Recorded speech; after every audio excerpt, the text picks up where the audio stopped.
प्रधानमंत्री इन लोगों ने कहा कि आपके ट्विटर अकाउंट सीज कर देंगे। मैंने कहा आज करते हो तो अभी करो। मैं कई बार ये सोचता हूं कि मैं राजस्थान की बजाय अगर हरियाणा में पैदा होता तो निश्चित रूप से बहुत आगे चला जाता, लेकिन सत्ता के विपरीत हमेशा हम संघर्ष करते रहे कि बाडड़ा के अंदर अगर कांग्रेस को वोट नहीं दिए तो बाडड़ा का इलाका ना मर्दों का इलाका, उसने ऐसा बोला है। रूम कूलर के अंदर इतनी हवा भर दो कि कांग्रेस और भारतीय जनता पार्टी जो हवा से उड़ जाए। इसके जब देश के अंदर किसानों के 3 काले कानून आए, उस वक्त पंजाब के बाद हरियाणा ने पंजाब के लोगों का साथ दिया, उत्तर प्रदेश के लोगों ने साथ दिया, लेकिन राजस्थान के अंदर किसान आंदोलन बिल्कुल नहीं था। उस वक्त देश के तमाम किसान नेताओं ने मुझे कहा, करमान जी आप मोदी का साथ छोड़ो एनडीए का, और आप राजस्थान के अंदर अलग पार्टी बना के लड़ रहे हो जवान किसान के लिए, और अगर आज जयपुर दिल्ली का राष्ट्रीय राजमार्ग आप जाम कर दोगे तो हमें किसान आंदोलन के अंदर बड़ी ऊर्जा मिलेगी। और भाइयों, मैं जब जयपुर से मैंने कूच किया, शाहजहांपुर बॉर्डर पहुंचा, उससे पहले हाईवे पे सारी हरियाणा और दिल्ली की फोर्स खड़ी थी। उस हाईवे को जाम किया और दोबारा 10 दिन बाद में 50,000 लोगों को लेकर आया और एक संदेश दिया कि हमारे भाई चाहे पंजाब के अंदर हो, हरियाणा के अंदर हो, दिल्ली में हो, यूपी में हो, चाहे जम्मू में हो, अगर वो तकलीफ में होंगे तो हम हमारे राजनीतिक स्वार्थ छोड़ के अपने भाइयों के लिए सड़क पे बैठेंगे और सत्ता को छोड़ देंगे। और भाइयों, मैं 70 दिन तक सड़क पे बैठा। वैसे मोदी का साथ 2 लोगों ने छोड़ा था, एक तो अकाली थे और दूसरी राष्ट्रीय लोकतांत्रिक पार्टी जो नया पौधा था। मैं चाहता तो मोदी के मंत्रिमंडल में मंत्री बन सकता था, लेकिन मेरी आत्मा मुझे कचोट रही थी। देश के किसान नेता कह रहे थे आप किसान के बेटे हो, तेजाजी के भक्त हो, आप राजस्थान को जगा रहे हो, हरियाणा पंजाब और इनके सम्मान के लिए आप इसको ठोकर मारो। और भाइयों, मोदी की परोसी हुई थाली को ठोकर मार के मैं आपके साथ आया। और जब राष्ट्रपति का अभिभाषण हुआ था तब देश का कोई भी सांसद खड़ा होकर नहीं बोला। मैंने अभिभाषण का विरोध किया और ट्वीट किया ट्विटर पे, आपने देखा होगा फोटो ले रहते हुए। तब मुझे प्रधानमंत्री इन लोगों ने कहा कि आपके ट्विटर अकाउंट सीज कर देंगे। मैंने कहा आज करते हो तो अभी करो, इससे मेरा कोई फर्क नहीं पड़ता, फिर बन जाएंगे अकाउंट ट्विटर के, कौन परवाह करता है इन चीजों की। और दूसरा, मोदी को लोकसभा के अंदर बजट के दौरान जब 20-21 का बजट था, उसके अंदर 21 के बजट के अंदर प्रधानमंत्री को लोकसभा के अंदर 15 मिनट तक बजट के भाषण का रिप्लाई नहीं देने दिया, वित्त मंत्री को रोके रखा। हनुमान बेनीवाल, मैं कई बार ये सोचता हूं कि मैं राजस्थान की बजाय अगर हरियाणा में पैदा होता तो निश्चित रूप से बहुत आगे चला जाता। राजस्थान के लोग हमारे भोले भाले लोग, राजस्थान के लोग सीधे हैं, भोले हैं, और राजस्थान बहुत बड़ा प्रांत है। आप, मेरा जो लोकसभा क्षेत्र है वो 300 किलोमीटर लंबा और 250 किलोमीटर चौड़ाई है उसके। आप बताओ, जैसलमेर, बाड़मेर और नागौर को ले लो तो इतने में हरियाणा आ जाए पूरा 700 किलोमीटर। वहां मैंने लंबे समय से प्रयास किया, कॉलेज विश्वविद्यालय की राजनीति से निकला। मेरे पिताजी 2 बार विधायक थे, मैं 4 बार एमएलए बना, 2 बार एमपी बना, छोटा भाई एमएलए रहा, 15 चुनाव लड़े, लेकिन सत्ता के विपरीत हमेशा हम संघर्ष करते रहे।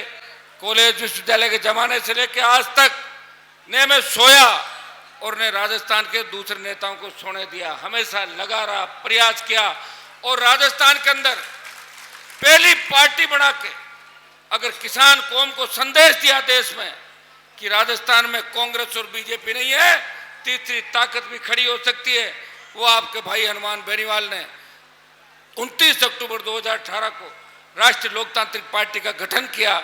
और जो मैंने पौधा लगाया था वो वट वृक्ष बना और किसान आंदोलन के अंदर आपके काम आया। 25-30 एमपी होंगे देश के अंदर, लेकिन मोदी की सत्ता को ठोकर मार के सड़क पर अगर एक व्यक्ति आया वो आपके सामने खड़ा है, जिसने मंत्री पद को ठोकर मारी। मैं आपका कैंडिडेट जो कांग्रेस पार्टी से उम्मीदवार है, मैं उसका बयान पढ़ रहा था। वो यहां कह के गया कि बाडड़ा के अंदर अगर कांग्रेस को वोट नहीं दिए तो बाडड़ा का इलाका ना मर्दों का इलाका, उसने ऐसा बोला है। ये वायरल हुई होगी बात, आप बताइए, सुना आप लोगों ने? तो इस बात पर तो आपको गुस्सा आएगा पक्का, और उसको घर भेजना है। और सोमवीर जी जीत के गए, मैं आपको विश्वास दिलाता हूं, कैसी भी परिस्थिति रहे ये सत्ता के अंदर रहेंगे, सरकार किसी की भी बने, बाडड़ा के सोमवीर जी का डंका पूरे हरियाणा के अंदर बजेगा, ये मैं आपको भाई सोमवीर, भाई सोमवीर। सोमवीर जी ने, जब इनसे मेरी बात हुई, इन्होंने कहा आप प्रचार करो, तो मैंने कहा मैं तो खुद ही पहले निर्दलीय लड़ा था सबसे पहले, फिर पार्टी बनाई। तो मुझे अच्छा लगता है कि जो तीसरी ताकत होती है उसका मैं प्रचार करने के लिए जाऊं। मैंने कहा मैं निश्चित रूप से आऊंगा, और मैं आऊंगा, और हरियाणा के अंदर पहली बार वोट की अपील करने आया हूं। भाइयों, मैंने हरियाणा के अंदर कभी आप लोगों को डिस्टर्ब नहीं किया, कभी वोट नहीं मांगा। पहला वोट हरियाणा के अंदर सोमवीर जी के लिए मांग रहा हूं। चुनाव चिन्ह कूलर, जो रूम कूलर, वही ना, रूम कूलर के अंदर इतनी हवा भर दो कि कांग्रेस और भारतीय जनता पार्टी जो हवा से उड़ जाए, इसके अंदर ऐसा काम आपको करना।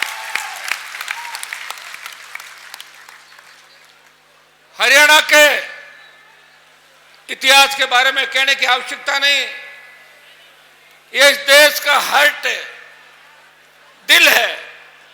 सर छोटू राम जी जैसे सरीके नेता, चौधरी देवीलाल जी जैसे सरीके नेता इस हरियाणा की धरती से हुए, जिन्होंने, चौधरी बंसीलाल जी, ये लोग जिनके इर्द गिर्द दिल्ली की सत्ता घुमा करती थी। और अब के नेताओं को आप देख लो, आप सरकार बना भी दोगे, मुख्यमंत्री बना भी दोगे, तो धोख अमित शाह के जाके लगाएंगे। मैं जानता हूं सबको, और मैं उनको लोकसभा की गैलरियों में घूमते हुए देखता हूं कि यहां क्या बात कहते हैं और दिल्ली में क्या बात है, तीसरी जगह क्या बात है, चौथी जगह क्या बात है। खुद कांग्रेस में, रिश्तेदार बीजेपी में, तीसरा कम्युनिस्ट में, और चौथा कहीं और। काम कैसे निकले? इसलिए हम धीरे धीरे बढ़ते चले गए, कमजोर हो गए। भाइयों, 62, 65, 71 और कारगिल की लड़ाई का इतिहास अगर देखेंगे तो उसके अंदर सबसे ज्यादा शहादत अगर किसी कौम ने दी तो हमारी कौम ने सबसे बड़ी शहादत दी। अमेरिका के एक अखबार के अंदर छपा था कि कारगिल के युद्ध के दौरान 20,000 फीट ऊंची पहाड़ियों पे 50 किलो गोला बारूद और AK-47 लेके अगर दुश्मन का कोई मुकाबला कर सकता है वो जाट रेजिमेंट का जवान है। जब ये बात कहते हैं तो हमारा सीना गर्व से चौड़ा हो जाता है। हमारी रेजिमेंटों को खत्म करने का प्रयास नरेंद्र मोदी और अमित शाह ने किया। अग्निवीर की योजना लेकर आए। अग्निवीर की योजना के पीछे एक ही मकसद था कि रेजिमेंटों के जो गुणगान होते हैं, जो गीत गाए जाते हैं आजादी के, जिन गीतों पे लोग झूमते हैं, कोई सिख, कोई जाट, मराठा, कोई गोरखा, कोई मद्रासी, इन गीतों से उनके पेट में दर्द होता है कि ये कौम जो अफगानिस्तान से लेकर गंगा के तट तक करोड़ों की तादाद के अंदर थी, जो भी पंथ आया, जो भी धर्म आया, हमने धर्मनिरपेक्ष लोकतांत्रिक तरीके से हमारे बहुत से भाई उसके अंदर चले गए।